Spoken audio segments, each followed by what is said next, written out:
Hello friends, ഞാനിപ്പോൾ ഇന്ന് വരയ്ക്കുന്നത് മമ്മൂട്ടിയുടെ ഒരു പഴയ ഒരു ലുക്കാണ് ഞാൻ വരയ്ക്കുന്നത്. ചിത്രം മദൽ എന്ന് പറഞ്ഞ ഒരു ചിത്രത്തിൻ്റെ ഒരു പിക്കാണ്. ഈ സിനിമ കാണാത്ത ആരെങ്കിലും ഉണ്ടെങ്കിൽ ഒരു പ്രാവശ്യമെങ്കിലും ഈ സിനിമ കാണണമെന്ന് ഞാൻ റിക്വസ്റ്റ് ചെയ്യുന്നുണ്ട്. അവാർഡുകൾ കുറേ വാരിക്കൂട്ടിയ ഒരു സിനിമയാണ്. ഓക്കെ, നമ്മുടെ ഫസ്റ്റ് വേർഡ് പ്രാക്ടീസ്. നല്ല വേർഡ് പറഞ്ഞ് നമ്മൾ തുടങ്ങാം. നമ്മുടേതായ ഒരു സ്റ്റൈല് കണ്ടുപിടിക്കാൻ വേണ്ടി പ്രാക്ടീസ് ചെയ്യുന്നത് എപ്പോഴും വെരി വെരി വെരി ഗുഡാണെന്ന് ഞാൻ പറയുന്നു. ഇന്ന് ഞാൻ സംസാരിക്കാനെടുത്ത വാക്ക് ഫ്രീഡം എന്നുള്ള ഒരു വാക്കാണ്. ഈ കാലഘട്ടത്തിൽ ഫ്രീഡം എന്ന ഒരു വേർഡ് എന്തിനാണ് എന്ന് ചോദിച്ചു കഴിഞ്ഞാൽ, അല്ലെങ്കിൽ എങ്ങനെയാണെന്നൊക്കെ ചോദിച്ചു കഴിഞ്ഞാൽ, എനിക്ക് ഒരേ ഒരു ഇതേ പറയാനുള്ളൂ. അത് ഫിനാൻഷ്യൽ ഫ്രീഡം എന്നുള്ള ഒരു വേർഡാണ് എനിക്ക് പറയാനുള്ളത്. ഈ ഫിനാൻഷ്യൽ ഫ്രീ എന്ന് പറയുമ്പോൾ depends from person to person എന്ന് എനിക്ക് തോന്നുന്നത്. ഓരോ വ്യക്തിയുടെ ഉള്ളിലും ഒരു എന്താ പറയുക, മൈൻഡ്ഫുൾനെസ്സോ ഇല്ലെങ്കിൽ ഒരു ഫിഗർ ഉണ്ടാവും. ആ ഫിഗർ എത്തിക്കഴിയുമ്പോഴത്തേക്കും അവർ ഹാപ്പിയാണ്. ഫോർ എക്സാമ്പിൾ, ചില വ്യക്തികൾക്ക് ബാങ്കിലൊരു ചെറിയൊരു എമൗണ്ട് FD ആയിട്ട് കിടന്നാൽ അവർ ഹാപ്പിയാണ്. ചിലർക്ക് എത്ര കിട്ടിയാലും അത് തൃപ്തിയായിട്ട് വരാറില്ല.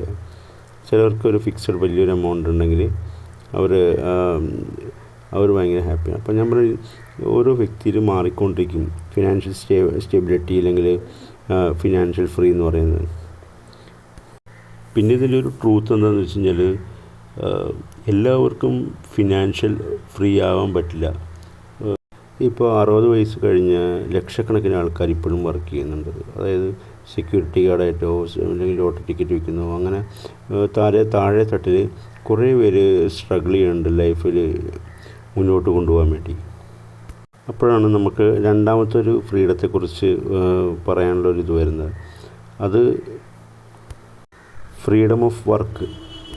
ഒരു ഉദാഹരണം പറയുകയാണെങ്കിൽ, നമ്മൾ വർക്ക് ചെയ്യുന്ന സ്ഥാപനത്തിൽ നമ്മളെക്കാൾ കുറച്ചും കൂടി ഹയറായിട്ട് നിൽക്കുന്ന ഒരു പേഴ്സൺ, അതൊരു ടോക്സിക് പേഴ്സൺ ആണെങ്കിൽ നമ്മളുടെ വർക്കിനോടും അല്ലെങ്കിൽ നമ്മുടെ അന്തരീക്ഷത്തോടും ഭയങ്കരമായിട്ട് ഒരു പ്രഷർ കയറി വരും. ഇപ്പോൾ ഒരു ഉദാഹരണം പറയുകയാണെങ്കിൽ, കുറേ നാൾ മുമ്പേ ഒരു തുണിക്കടയിൽ സെയിൽസ്മാനും സെയിൽസ് ഗേൾസിനും ഇരിക്കാൻ ചെയർ കൊടുക്കാറില്ല എന്നുള്ള ഒരു ന്യൂസ് ഇങ്ങനെ ഇത് വന്നിട്ടുണ്ടായിരുന്നു. ഇത് നേരെ റിവേഴ്സ് ആവാനും ചാൻസസ് കൂടുതലാണ്.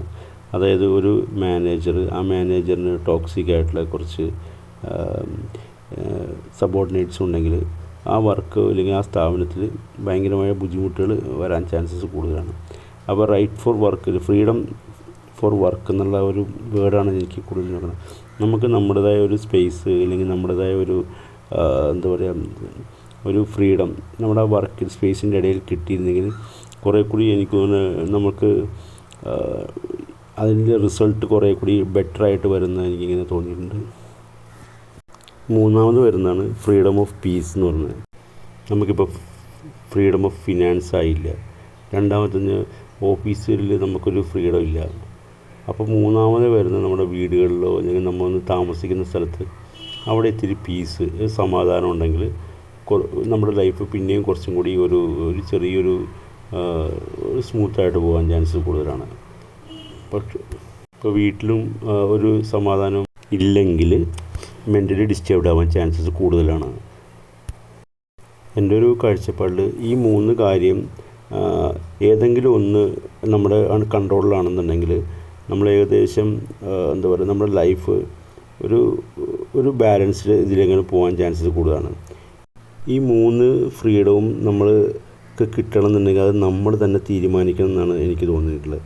നമ്മൾ തന്നെ ഓട്ടോമാറ്റിക് ഓരോ കാര്യങ്ങൾ തീരുമാനിച്ച് ഓരോ കാര്യങ്ങൾ അടുപ്പിക്കുമ്പോൾ ഈ 3 കാര്യങ്ങളിൽ ഫ്രീഡം നമ്മുടെ മൈൻഡിലേക്ക് അല്ലെങ്കിൽ നമ്മുടെ ലൈഫിലേക്ക് കടന്നു വരും. അതോടെ നമുക്ക് കുറേ കൂടി ലൈഫ് സിമ്പിളായിട്ട് നമുക്ക് കാണാൻ പറ്റും.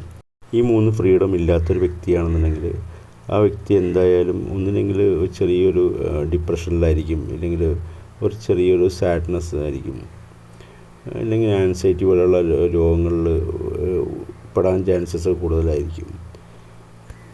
പിന്നെ ഇത് മൂന്നും കണക്ട് ചെയ്ത് നിൽക്കുന്ന ഒരു ഫ്രീഡം ഉണ്ട്, അത് ഫ്രീഡം ഓഫ് ടൈം എന്ന് എനിക്ക് തോന്നണം. ഈ സമയം ഇതെല്ലാം കണക്ട് ചെയ്ത് നിർത്തുന്ന ഒരു പരിപാടിയാണ് എനിക്ക് തോന്നിയിട്ടുണ്ട്. ഈ പറഞ്ഞ കാര്യങ്ങളെല്ലാം എനിക്ക് ഞാൻ ആലോചിക്കുമ്പോൾ തോന്നിയ കുറച്ച് കാര്യങ്ങളാണ്. ഇതിന് മുകളിൽ ആൾക്കാർ ചിന്തിക്കുന്നവരുണ്ടാവും, ഇല്ലെങ്കിൽ വേറെ രീതിയിൽ ചിന്തിച്ച് ലൈഫ് മുന്നോട്ട് കൊണ്ടുപോകുന്ന ആൾക്കാരുണ്ടാവും. ഞാൻ ഒരിക്കലും അതായിട്ട് കമ്പയർ ചെയ്യാൻ ഉദ്ദേശിക്കുന്നത്, എനിക്ക് തോന്നിയ ശരികളായിട്ട് തോന്നിയ കുറച്ച് കാര്യങ്ങളാണ് എനിക്ക് ലൈഫിൽ തോന്നിയ ശരികളാണ് കൂടുതലും ഞാൻ പറയുന്നത്. എനിക്ക് ലാസ്റ്റായിട്ട് പറയാനുള്ളത്, നമ്മളെ തന്നെ ഫോക്കസ് ചെയ്യുക എന്നുള്ളതാണ് എനിക്ക് പറയാനുള്ളത്. കാരണം ഫ്രീഡം എന്നുള്ള വാക്ക് അത് നമ്മൾ തന്നെ കണ്ടെത്തുന്ന ഒരു കാര്യമാണ്, മറ്റൊരാളുടെ അഭിപ്രായത്തിലോ തീരുമാനത്തിലോ അല്ല എന്നാണ് എനിക്ക് പറയാനുള്ളത്. ഓക്കെ, ഡ്രോയിങ് നമ്മൾ ഏകദേശം കംപ്ലീറ്റ് ആയിട്ടുണ്ട്. ഇതൊരു റഫ് സ്കെച്ചാണ്, നമ്മുടെ പഴയ ഒരു ലുക്കുള്ള മമ്മൂട്ടീനെയാണ് വരച്ചിരിക്കുന്നത്. Okay, thanks for watching.